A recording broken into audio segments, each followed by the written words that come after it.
Welcome to the Independent School Podcast with me, Juliet Corbett.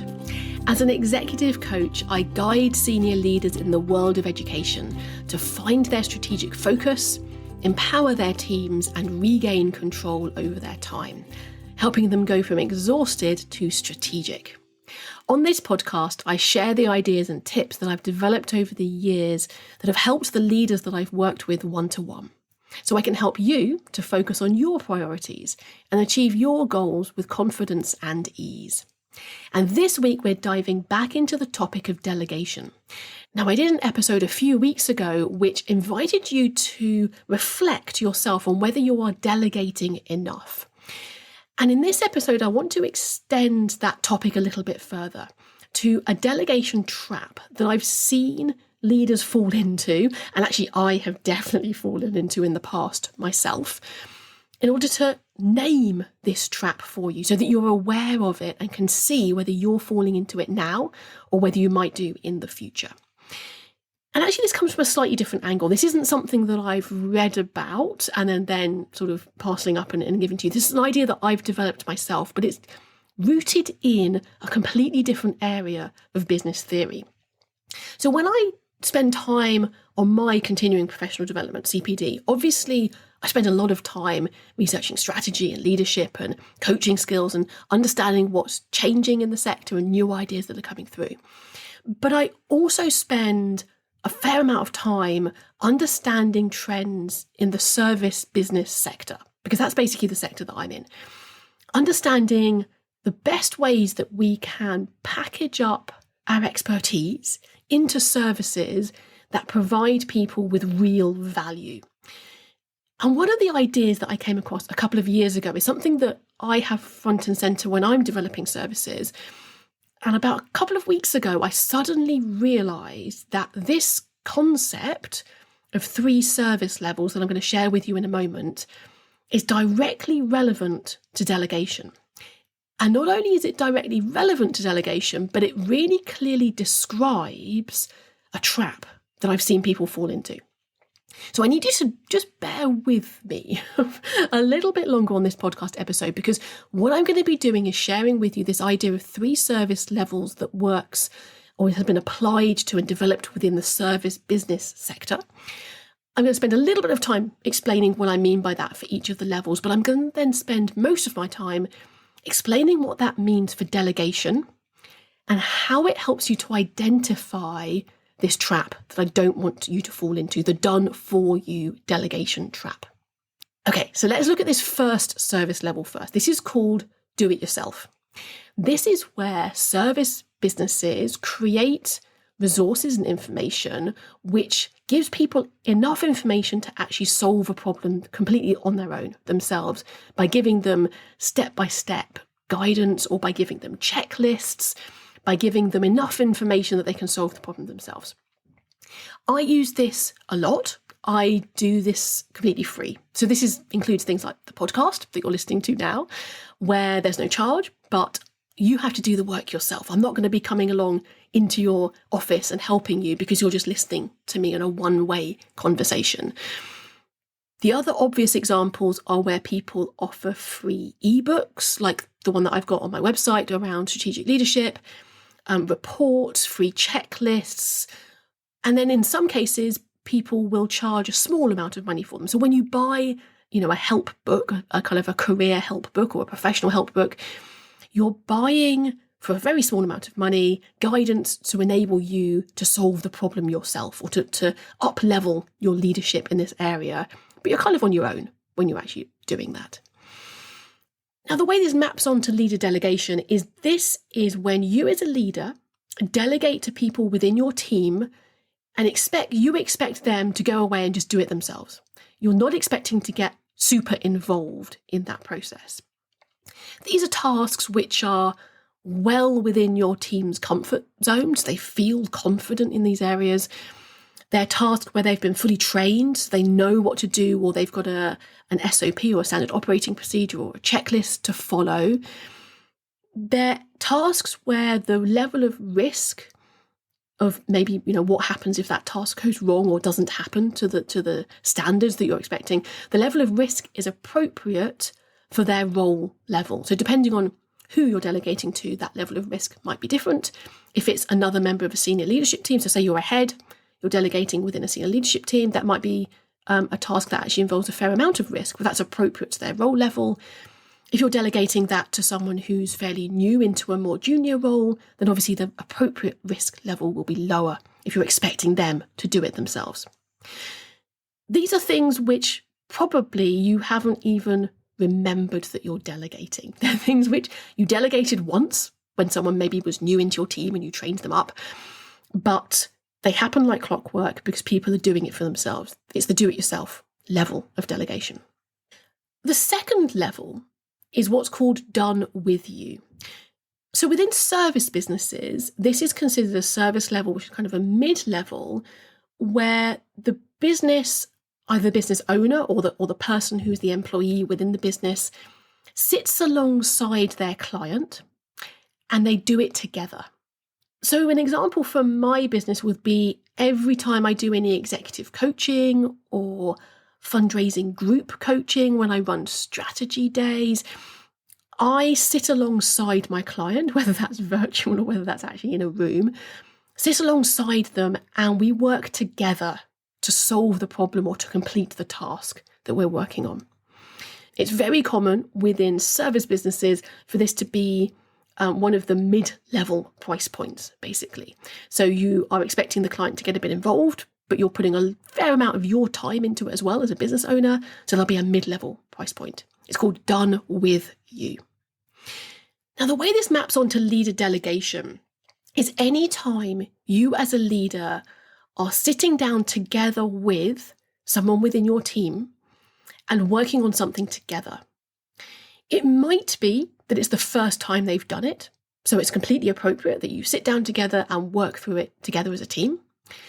It might be something where you give them some steps to complete, which won't complete the activity, the project, the task, but will get the person a little bit closer.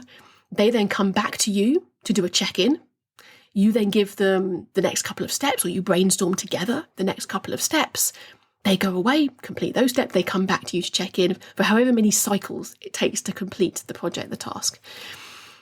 And what I think is really interesting here is that this basically becomes a little bit like a coaching relationship. And there's been a lot of discussion and work done around leadership as coaching, the way that you can coach the people that you are leading to enable them to fulfill their full potential and really step up into that role that you're coaching them into. In most cases, ideally, you do it with them a couple of times, maybe one time, maybe two times, whatever it might be. And what you're doing is you're coaching them, you're training them, you're helping them to see the skill set and the mindset that you are bringing to that project to enable them after a couple of months or maybe even after a year, depending on how big the scale of the project is, to then do it themselves in future times. Ideally, that's what you're working towards. So done with you is aiming towards them doing it themselves at some point.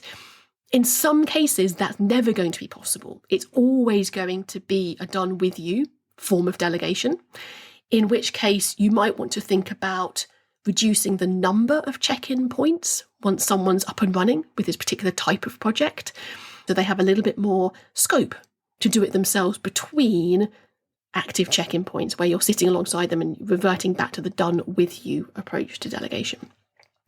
Now, this can be really effective. And certainly if you set up the idea of, I'm going to do this with you the first time or the first two times, and then I'm expecting you to do it yourself, sets an expectation for you as the leader that you're then going to be handing this on to the person within your team and encouraging them to write their own checklists or SOPs to make sure that they're able to then fulfill their role of doing it themselves in the future is a great way to set up the expectation for that. The third level of service, which service business talks about, is the done for you level. Now, normally this is the most expensive service that's on the menu, as it were. And the reason for that is because the client's time is fairly minimal. There might be a bit of collection of data, collection of information at the beginning of the done for you service, but then normally the business owner or employee goes away and they do the vast majority of the work. Now, in some businesses, that might be, for example, a strategy development service where the idea is you collect lots of information, you go away, you develop the strategy, you come back to the client and present it. It's the sort of thing that the really big strategy consultants would do for you. In another example, it's the kind of thing that people would do where a fundraising consultancy would pick up a feasibility study. They'd collect certain information from you as a client. They'd then go away, do the study, and then come back and report to you. Now, one of the things that I've learned about me, my business, but more about my perspective, my mindset about the way I like to work with people is that I don't do this anymore. I used to do it. I've moved away from it. The reason is I've noticed that it doesn't build a skill set or a mindset within the client for them to actually become self-reliant over time. It feels a little bit like I would swoop in, do the work for them and then leave, and all that they've got is actually that report or that next set of action steps. They haven't actually, as a team, up-leveled their ability to then do it themselves going forwards. Now, that's not always the case. It doesn't have to be the case, but often we see this. And I think, and I might be slightly biased here, I'm very happy to admit, just as much as I've moved away from doing that in my business because it doesn't enable my clients to build the skill set and the mindset that they need to do this work themselves, I've also realized that the parallel to that in a leader delegation situation is that if you swoop in as the leader and do things for your team members, that's not training them, it's not coaching them, it's not developing their skill set or their mindset to enable them to actually step up and do the job to their full potential. And when you delegate something, or you think you've delegated in inverted commas, you've delegated someone, but in actual fact, you're still doing it for them because you're making all of the decisions, you're constantly hovering, is kind of the equivalent of helicopter parenting, basically helicopter leadership, hovering over them, constantly dipping into the operational detail with them. You're basically doing it for them. What you're doing is you are training them to expect that level of decision making. They don't then step up to the expectations of their role, to then make decisions within their own level of capability within their role. You're also potentially, for some people, really frustrating them because you're not letting them spread their wings. You're doing everything for them. You're not letting them explore their way, their mindset, their approach to this particular project for themselves. And then also, and this is really hard for leaders to hear, but you're not letting them fail because you're constantly stepping in and doing it for them.